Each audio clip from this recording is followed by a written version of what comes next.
আমরা গতকাল ওনাদেরকে কথা দিয়েছিলাম, ওনাদের যে দাবিগুলো আছে এই দাবিগুলোর সাথে বৈষম্যবিরোধী ছাত্র আন্দোলন সংহতি প্রকাশ করেছে।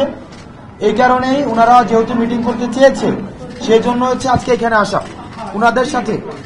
এখন আমরা সরকার পক্ষের যারা আছেন তারা আমাদের ডাকে কি সাড়া দিচ্ছেন না না দিচ্ছেন সেটা আমরা পর্যবেক্ষণ করছি, আমরা ওনাদের সাথে আছি। আর আপনাদের কাছে অনুরোধ, মিটিং শুরু হয় নাই, মিটিং যখন শুরু হবে আপনারা রুমটা একটু ছেড়ে দিয়েন। এখন যে একটা সমস্যার সৃষ্টি হয়েছে, উনাদের আসলে প্রতিনিধি কারা এই বিষয়ে একটা একটা বিভ্রান্তিকর একটা সিচুয়েশন তৈরি হয়েছে। তারা মূলত একটা কন্ট্যাক্ট পয়েন্ট প্রয়োজন হয়। দেখা যাচ্ছে যে আমি যদি একজন পক্ষ থেকে এক কথা, আরেকজন পক্ষ থেকে আরেক কথা, আরেকজন পক্ষ থেকে আরেক কথা, তাহলে কিন্তু আমাদের একটু সমস্যা হয়ে যায়। এখন আমাদের যদি আপনারা একটু প্রতিনিধি দিতেন, যেমন গতকাল আমরা অনেকে পেয়েছিলাম কিন্তু আজকে আবার ওনাদেরকে পাচ্ছি না, এলোমেলো হয়ে গিয়েছে। এখন ধরেন আপনারা তো আহত সবাই, আমাদের তো একটাই পরিচয় আহত, এবং ফেসিবাদের বিরুদ্ধে আমরা সৈনিক।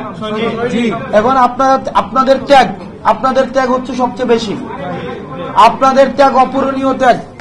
এই ত্যাগের সাথে কোনো কিছুর তুলনা চলে না, এবং আপনারা এই জাতিকে চিরদিনের জন্য ঋণী করে দিয়েছেন, এবং মৃত্যু পর্যন্ত এই পরবর্তী 24 পরবর্তী বাংলাদেশের অস্তিত্ব যতদিন থাকবে এই দায়ভার, আপনাদের যে দায়িত্বশীল, আপনাদের প্রতি যে দায়িত্ববোধ রাষ্ট্রের তৈরি হয়েছে, এই দায়িত্ববোধের কিন্তু কোনো শেষ নেই। এখন এটা যেহেতু আলোচনা হবে, গতকাল এখানে আসছে হাসান মাহমুদ আসছে, তো এরকম তোমাদের আসলে কি আমরা এখানে একটা বিভ্রান্তির মধ্যে পড়ে গিয়েছি। আচ্ছা, আমি একটা বিভ্রান্তির মধ্যে পড়ে গিয়েছি, আসলে কাদের সাথে কথা বলবো কি বলবো বোঝা যাচ্ছে না। একটা প্রতিনিধি ঠিক করুক। দেখেন, আমরা কিন্তু চাই যে আহতদের প্রতিনিধিত্বশীলতার মধ্য দিয়ে তাদের প্রতি যে আমাদের দায়িত্ব, এই দায়িত্ব যেন আমরা পূর্ণাঙ্গভাবে পালন করতে পারি। কারণ এই সরকারের যে দীর্ঘমেয়াদী আহতদের সাথে করছে, এটা কোনোভাবে মেনে নেওয়া হবে না।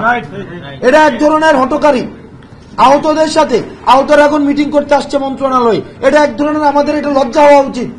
এই সরকারের জন্য এটা লজ্জা। আগে 3 মাস পরে আহতরা ন্যূনতম চিকিৎসার জন্য আসছে। তো যাই হোক, আমরা এখান থেকে একজন প্রতিনিধি আমাদের লাগবে যে লিস্টে অন্তত ঠিক করে দিবে। কারণ আমরা ইতিমধ্যে খবর পেয়েছি আহতদের, এবং এখানে আপনাদের মধ্যে থেকে আমাদেরকে জানিয়েছেন, এই যে হাসান মাহমুদ আমাকে গতকাল বলেছে, ভাই এই আন্দোলনে ইতিমধ্যে অনেক বিভিন্ন ভেস্টেড গ্রুপ ঢুকে গিয়েছে। এই যে হাসান মাহমুদ, তুমি আমাকে জানাও নাই? হ্যাঁ, জানিয়েছে। তো যারা আপনারা জানেন প্রপার ডকুমেন্ট যাদের নাই, এটা একজন দায়িত্ব নাও যে ভাই, কারণ ভাই আপনারা যারা এখানে মিটিং করতে আসবেন, আপনারা প্রতিনিধিত্ব আমাকে নিয়ে আসছেন, আমি আসতে চাই নাই। আপনারা কিন্তু এই যে এখানে আমাকে গতকাল থেকে শুরু করে আপনারা জানেন গত 2 দিন ধরে আমি রাস্তার মধ্যে ওদের সাথে আছি। তো সেই জায়গা থেকে আপনারা যেহেতু নিয়ে আসছেন, আপনারা একটা প্রতিনিধি বলেন যে ভাই এই লোকগুলা মিটিং এ থাকবে, আর বাকিগুলা মিটিং এ থাকবে না। ওইটুকু বিবেক আছে যে খুনি হাসিনাকে একজন খুনি হাসিনা স্বৈরশাসক ফ্যাসিস্ট চিন্তা করতে পারে, তার ওইটুকু বিবেক আছে আমার কি প্রয়োজন, রাষ্ট্র আমাকে কি দিতে পারে, কি দেওয়া উচিত। আপনারা নিজেরা বসে আগে এটা ঠিক করেন যে আমরা এই জিনিসগুলো আমাদের জন্য চাই, এটা আমাদের জন্য এই মুহূর্তে খুব বেশি জরুরি। এই জিনিসগুলো আপনারা সবাই ঠিক করে আপনারাই বলেন যে আপনারা যাদের ডাকে রাজপথে নেমেছিলেন তাদের সহ বসবেন, না তাদের সাথে আপনার সরকারের কাউকে লাগবে, আপনারাই বলেন আমার একে লাগবে। তাদের সাথে বসে আপনাদের একটা টিম দাবিগুলো যখন দিচ্ছেন, আমি ধরে নিচ্ছি এখানে 100 জন আছেন, তাহলে দাবিগুলো তো 100 জনের, 3 জন বা 5 জন এসে ওই দাবিগুলো প্রেজেন্ট করেন, আমাদের এইগুলো লাগবে এত দিনের মধ্যে প্রয়োজন, তাহলে তো সমস্যা শেষ হয়ে যায়। প্রায় 5 থেকে 6 জন উপদেষ্টা আছেন।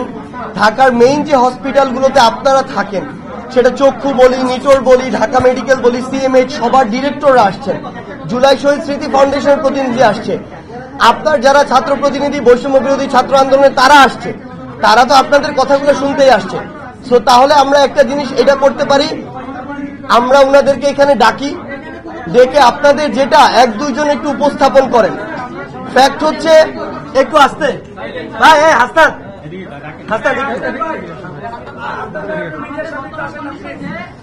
একটু ভাই, একটু আসতে ভাই, ভাই শুনেন, ভাই একটা জিনিস শুনেন, এই রাষ্ট্রের 24-এর রাষ্ট্র অর্জনের জন্য যারা 1 ফোঁটা রক্ত দিয়েছে তাদের কৃতিত্ব অস্বীকার করার কোনো সুযোগ নাই। আহতর কোনো দল হয় না। আহতকে যারা দলীয়করণ করে, বিভাজিত করে, ব্যক্তি স্বার্থ চরিতার্থ করার কোনো চেষ্টা করে, আমি মনে করি যে তাদের বাংলাদেশ নিয়ে তাদের যে পরবর্তী ভাবনা, এই পরবর্তী ভাবনা প্রশ্নবিদ্ধ। আহতদের নিয়ে কোনো বিভাজনের রাজনীতি, এই রাজনীতিকে আমরা সন্দেহের চোখে দেখি। যারা আহত হয়েছে আপনারা বলছেন আপনারা 3 জন প্রতিনিধি দিবেন, 4 জন প্রতিনিধি দিবেন, কে আসবে সেটা তো আমরা বলতেছি না, কিন্তু কারা হবেন আপনারা আলোচনা করে হন। ভাই আমি তো এটা নিয়ে কোনো ধরনের কিছুই না। আপনারা আলোচনা করেন, আপনারা আলোচনা করে 4-5 জন প্রতিনিধি নেন, এটা আপনাদের সিদ্ধান্ত। এখানে কি আমি বলে দিচ্ছি যে ভাই উনি থাকতে হবে, উনি থাকতে হবে, এটা আমার আলোচনার বিষয়, এটা আপনারা সিদ্ধান্ত নেন। কিন্তু আপনি যদি মনে করে থাকেন এই আলোচনায় এই আহতরা থাকতে পারবে না, এই আহতরা থাকবে, তাইলে সমস্যাটা কোন জায়গায় দেখেন। আজকে হয়তো ভাই দেখেন, আজকে হয়তো আপনার 4 জন প্রতিনিধি একটা দফা দাবি দিবে, আবার অন্য আহতরা এসে আবার আরেকটা দফা দাবি দিবে। সরকার কোনটা মানবে আমাকে বলেন?